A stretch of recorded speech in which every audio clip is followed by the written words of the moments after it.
Evil Dead Rise is directed by Lee Cronin and stars Lily Sullivan, Alyssa Sutherland, and among others. And this is the fifth installment of the Evil Dead franchise. And in this story, it deals with a family living in this high-rise apartment building where, well, if you've seen from the trailers, the mother ends up basically getting possessed by the Deadites force that, like you see in the other Evil Dead films, where she ends up becoming unhinged and she ends up wanting to going on pretty much a murderous rampage where she's trying to kill her family. And along the way, it's up to her sister that's trying to take care of her, that's trying to attend to her kids and try to also figure out what's going on. Now, here's a little backstory. Now, I've been an avid fan of the Evil Dead franchise for a long time. I kind of got the late start when I was younger because I didn't really start to watch them until I got to it in my teenage years. But ever since I saw the original film, I always got a kick out of the original series, especially of how dark and really, you know, moody the atmosphere was in the original film and also the second film. And just the way that it was able to keep a very, you know, kind of simple premise where you have people going into the woods and stuff, and then pretty much some crazy shit happens where the demonic force ends up taking possession of them and having them all pretty much try to kill each other. And with it being led by Bruce Campbell in that series, it always got me really, you know, interested where it was taken on over the years because, you know, I've always been a fan of the original trilogy, and especially with the second one, with it being able to blend a lot more comedy and with the horror itself. But just the key idea of it was just always what Sam Raimi and Bruce Campbell brought with the series. And, you know, for the longest time, with them having different incarnations of the series, including the really good remake that I found surprising from 10 years ago, and then also the Ash vs. Evil Dead series that I really enjoyed. It was interesting of where this series was going after the TV series got canceled a few years ago. And so, upon really getting into digging deeper into this film, I couldn't really tell if they were going to do a full-on reboot or an actual sequel to the other series because it was announced a few years ago that when Bruce Campbell essentially retired from the role of Ash, that it seems like they're going to take on more different directions. And I was kind of having some skepticism going into it because I kind of had a similar kind of feeling like I went with the remake with how there wasn't going to be any Ash in it. But that didn't really stop me from really wanting to check it out because I was kind of curious where it would go at least. And so, upon seeing the film, I can honestly say that this was definitely a whole lot of fun. I really enjoyed this film a lot. It's about on the same level. I don't know if it's either better or on this or less than the remake from 2013. But I still had a really great time with it, and it really does keep the series going fresh with a lot of stuff that I really want to see them expand on with the movies in the future. And so to get my pros out of the way, I got to really enjoy the cast in this, especially the lead girl that plays the mother, Alyssa Sutherland. I thought she was not only very menacing as fuck at times, but her performance when she turns into the Deadite, like she really reminded me of the, I forgot which character it was, on the original Evil Dead, the way that her performance really reminded me of kind of like Mia's in 2013 and also Linda in the original film, where, you know, when they turn into the Deadite, she has that very kind of like, you know,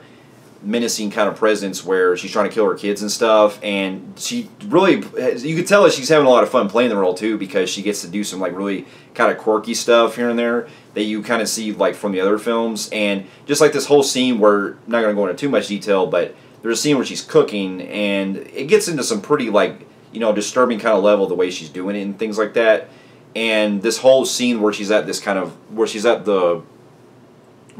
door and she's trying to come in and stuff when they keep her out, and just the way that she's trying to like lure the kids to come to her and stuff, it's really top notch, and she really pulls it. She really gives it her all. And then the other one I got to really appreciate is also Lily Sullivan, because I thought that she really captured a lot of the sister character that does have some interesting stuff going on with her character that kind of pushes the stakes. I can't really get into detail, but let's just say that it does have a lot of interesting stuff that comes with the dynamic with her having to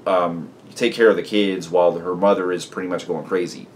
And so I thought she was really great. And then I also got to really appreciate the way that the movie is it takes a different type of setting but makes it work, where if it is a majority of it taking place inside this high-rise apartment building, but they do make it to where it kind of has like kind of a Shining feel to it, where you have some of the occupants that are in there trying to also figure out what's going on and stuff. And then the way it's directed too, with especially in one scene that reminds me straight out of The Shining, that you can see where a lot of the influence comes from, because it really puts it in that kind of like very claustrophobic type of feel that I really enjoy. And going into, speaking of speaking of going in like The Shining, this movie gets into some pretty high brutal shit that I kind of expected from the Evil Dead series. I don't think it's quite as brutal as, say, maybe the 2013 version, but I still think that when they do show a lot, they don't hold back, and I'm really surprised the EPA got really allowed them to go that far. Especially in one scene toward the end that I can't spoil, but it does have a really big payoff that I was like smiling throughout when I saw it in the theater, especially the big crowd I saw it with. And, you know, the movie does run by at a pretty quick pace where it's 90 minutes, but it's a lot of fun that you come to enjoy where, you know, it's Evil Dead, Deadites, you know, trying to, you know, cause mayhem and stuff, and you see a lot of the, you know, brutal kills that you would expect to see. And there's also some interesting stuff that I find myself fascinated with how they tell the story of where it comes into. And you can tell there's some references here and there of what they play with some of the original film, with the other films that I thought was nice, and nice little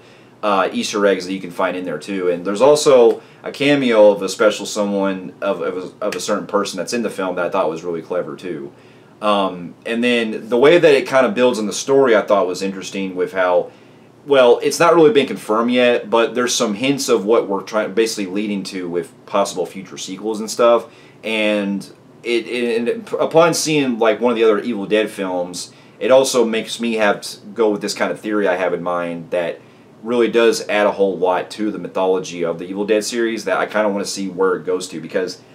like I said, this is one that I can't really go into detail without spoiling, but it does have an ending that really makes it seem like we're seeing something that is going to probably build a whole lot bigger franchise at this point. And so that was great, and I also got to really appreciate the way how slickly looked the film looks in certain scenes, and the way it's shot, especially the lighting in one part where you see like the presence of the characters in the hallways. This whole hallway sequence when it gets toward the end, I thought was very great the way it was shot, especially in the really darkly lit lights and everything dimming down and stuff. And so just everything that really makes this movie work really puts it into its advantage. And there's more I can go into detail, but if I have to get into some of my cons, I will have to say that I wasn't really too big on like the middle daughter character in this. I thought that she was a little obnoxious at times, and the really, you know, and I also did question some of the accents that some of the actors and some of the actors and actresses involved in this, because a couple times there are instances where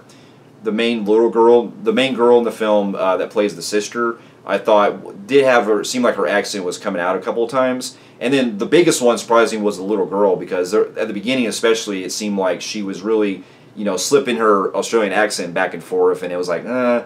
seemed like this cast really needed to kind of work on their dialect at times, because it seemed like they hired a lot of Australian actors in this. But that didn't bother me too much. And there's some other things in the writing I think that they could have explored a whole lot more with, that I think that they were only hinting at, that we didn't get really explored in certain aspects. And some of the decisions that the characters make in this, I think, were what you kind of see in a lot of cliched horror, what you see in a lot of other Evil Dead films, that I think I've kind of figured at this point they would maybe change it up. But that didn't bother me too much, because it still got to from point A to point B of where I thought the movie was going at times. And so with that being said, I thought I did have a blast with this, and with that I'm going to give the movie an extremely high compelling grade on the Film Phreeks meter. So for those of you who have also seen Evil Dead Rise and also the other films in the Evil Dead franchise, let me know in the comments below what you thought about it. And thank you so much for watching, and I'll see you in my next review. I'll see you later.